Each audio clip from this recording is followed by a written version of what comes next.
Hello students, today we start our grammar classes and the first thing in grammatic is a sentence.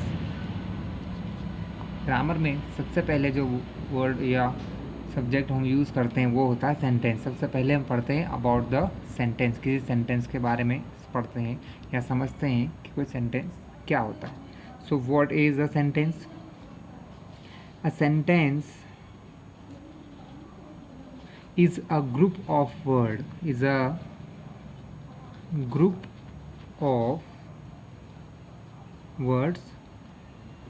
that makes a complete sense। Means अगर ऐसे कुछ words जो हम बोलते हैं जिनका पूरा पूरा मीनिंग निकलता है, हमें उसके बारे में समझ में आता है, then that is called a sentence. तो हम उसे एक सेंटेंस कहते हैं। जैसे कि for example, Rahul stands on the boat। Rahul stands on the boat. इस सेंटेंस का मीनिंग निकलता है कि राहुल एक बोट या नाव के ऊपर खड़ा हुआ है। अगर सपोज मैं सिर्फ इसमें ये लिखता राहुल बोट, सो व्हाट, क्या मैं समझ पाता है क्या कहना चाह रहा है? No, that means it is not a sentence and it is a sentence। that Rahul stands on the boat is a sentence, but Rahul boat, it is not a sentence। so once again, what is a sentence? A sentence is a group of words that makes a complete sense, जिसके बोलने से हमें complete knowledge हो जाता है। so students, did you understand? take one more example।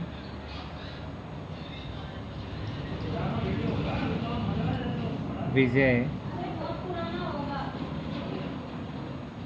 makes a picture। विजय एक picture बनाता है। So it is a sentence, या बिकॉज इसका एक मीनिंग निकलता है ना। बट इफ़ आई से विजय पिक्चर, अगर मैं ये कहूँ कि विजय पिक्चर, तो क्या एक सेंटेंस है? Not, it is not a sentence. Okay, so students, हमने देखा फिर से एक बार, once again, a sentence is a group of words that makes a complete sense, जिसका एक कंप्लीट सेंस निकलता है, जिससे हमें कुछ समझ में आता है, that is a sentence. But think is that what is the part of sentence? Sentence के पार्ट्स क्या क्या हैं, हम सेंटेंस कैसे बना सकते हैं, ये हम आगे देखेंगे। सबसे पहले हम देखेंगे कि सेंटेंस के अंदर क्या क्या होता है। Part of sentence. So sentence contain a subject. Sentence के अंदर सबसे पहले होता है एक सब्जेक्ट। सब्जेक्ट के बाद इसका एक मेन पार्ट होता है, that is verb part, and the rest part is called object, and rest part is called object. So how do we know that what is a subject? Just like what we call our own self, हम अपने आप को क्या कहते हैं? I. तो I is a kind of subject. I एक प्रकार का सब्जेक्ट है। वर्ब, हम क्या काम करते हैं? Verb means that actions done by us, जो काम हम करते हैं उन्हें वर्ब कहते हैं। Just like eating, feed, play, run, stand. So I use here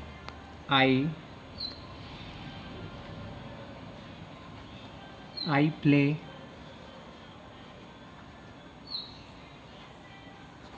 cricket. सो यहाँ पर आई एक सब्जेक्ट है, वर्ब यहाँ पर प्ले है, and cricket is called object.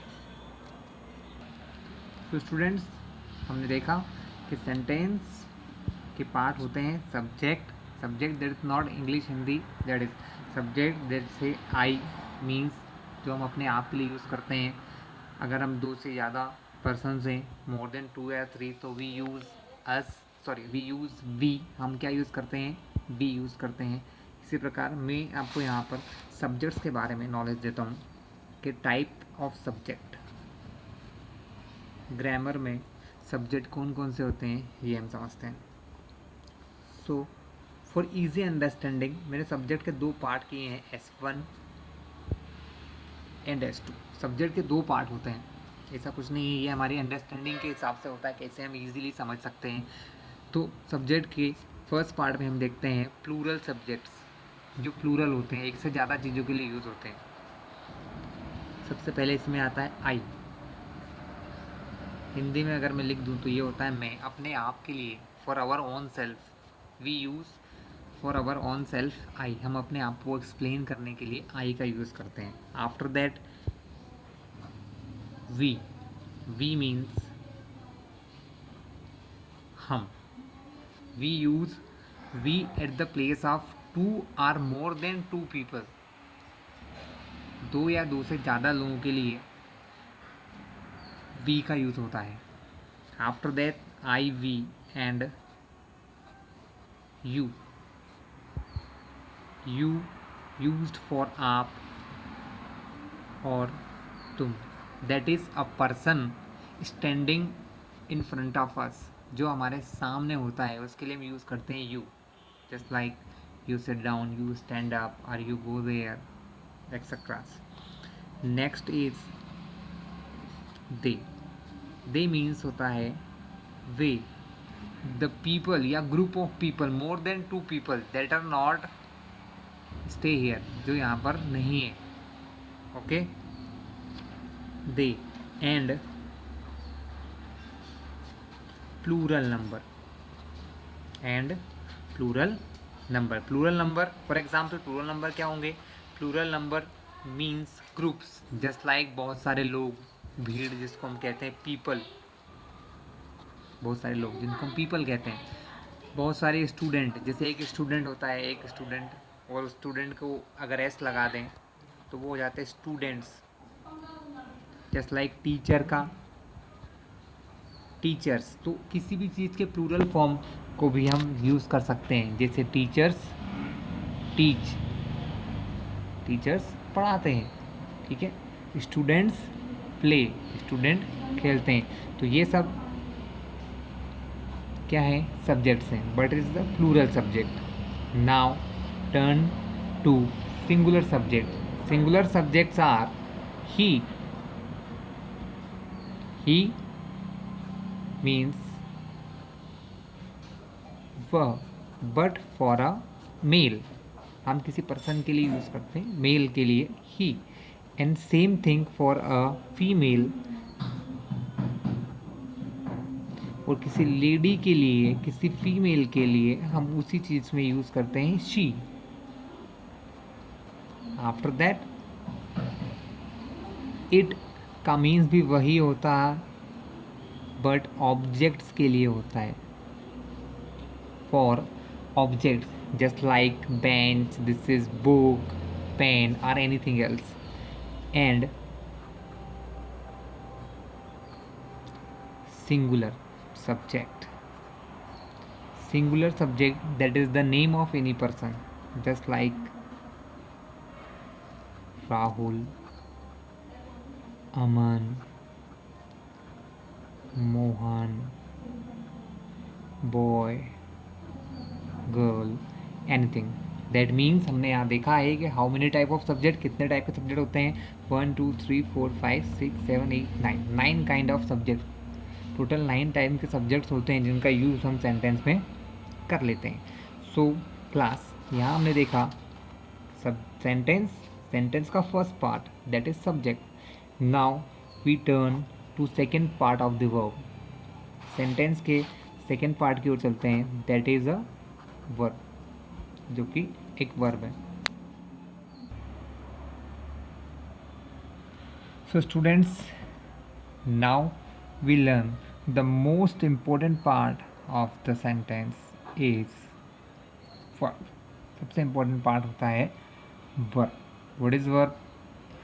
Verb are doing words, जो काम हम करते हैं उन्हीं को हम वर्ब कहते हैं, जैसे कि stand, sing, sit, this kind of work, ये सब हम काम करते हैं। सिट यानी बैठना, सिंग गाना गाना, स्टैंड खड़े होना, वॉक चलना, these all are verbs. Verbs tell us about the action, verbs हमें किसी काम के बारे में बताते हैं, ठीक है। जैसे कि खाना खाना, ईट, कपड़े पहनना, wear, so these all are verbs, ठीक है।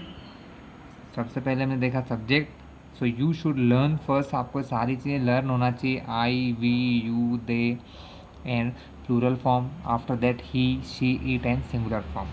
अब हमने देखा है वर्ब के बारे में, इसके बारे में। So students, now we learn about forms of verb. जैसा कि हिंदी, इंग्लिश, कोई भी लैंग्वेज हो, हम सभी में एक ही तरह का वर्ब हर प्लेस पे यूज़ नहीं कर सकते।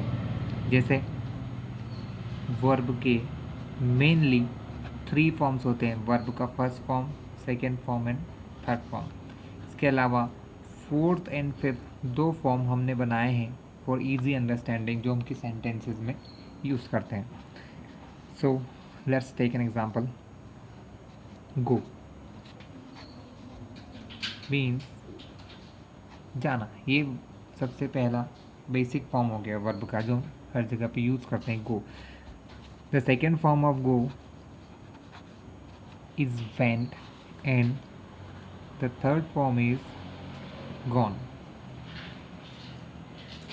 Will the same meaning of go, went and gone, क्या इन सभी का सेम मीनिंग होगा? No, they are used at different times, just like first form used in present tense and future tense, second form that is only used in past tense, past के action को बताने के लिए हम second form का use करते हैं। चलिए मैं आपको एग्जांपल के थ्रू डिफरेंस बताता हूँ। जैसे प्रेजेंट टेंस का एग्जांपल लेते हैं, आई गो टू स्कूल, मैं स्कूल जाता हूँ, it's a present tense sentence. But same sentence I went to school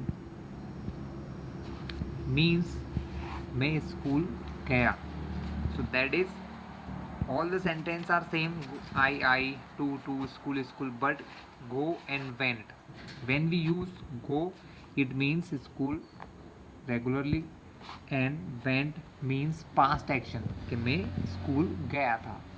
so that is the difference of first and second form.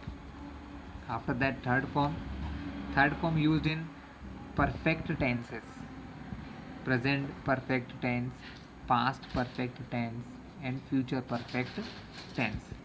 Next is fourth form.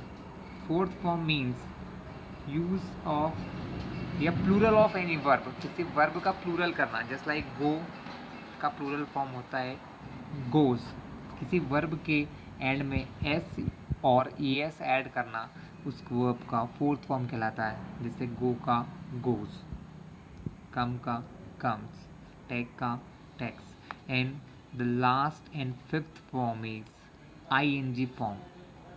जैसे go के आगे लगाना ing, that is going, come के आगे ing लगाना, that is coming, run is a kind of verb, run एक verb होती है, इसका मीन्स होता है दौड़ना, लेकिन run के आगे ing लगाते हैं, that is running। तो ये कौन सा पार्ट है? It is also fifth part या फिफ्थ फॉर्म ऑफ वर्ब, जो कि यूज़ होता है कंटिन्यूस टेंसेस में। जैसे कोई वर्क, कोई काम चल रहा होता है उस समय हम इसका यूज़ करते हैं। जैसे आई एम कमिंग, मैं आ रहा हूँ, आई एम रनिंग, मैं दौड़ रहा हूँ, आई एम लर्निंग, मैं सीख रहा हूँ। तो किसी वर्ब के आगे ing लगाना ऑलवेज यूज होता है कंटिन्यूस टेंसेस में जब आप किसी वर्क को करते हुए बताते हैं. So students, here we learn about sentence, part of sentence, just like subject and verb. In the next class we will learn about types of sentence. Okay, so you should learn this all thing. You should learn parts of verb, types of subject. I will send you a verb chart in which all three forms of verb are given. ठीक.